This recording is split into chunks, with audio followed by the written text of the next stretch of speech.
Number 2, pronoun. Number 3, verb. Number 4, adverb. Number 5, adjective. Number 6, preposition. Number 7, conjunction. Number 8, interjection. 8 parts of speech in English. Noun. A noun is a word that names a person, place, animal or thing.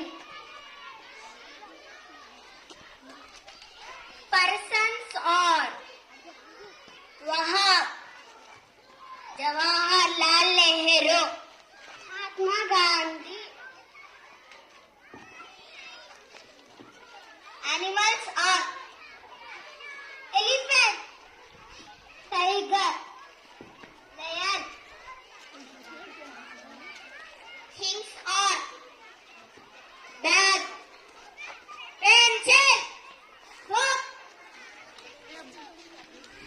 Places are school, shopping mall, house. Pronoun. A pronoun is a word that replaces a noun. She means girl.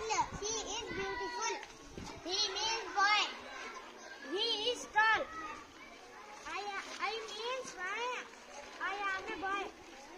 We means you and I. We are friends.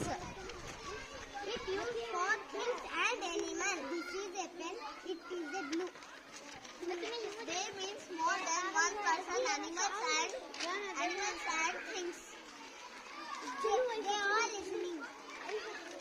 You means the person or people.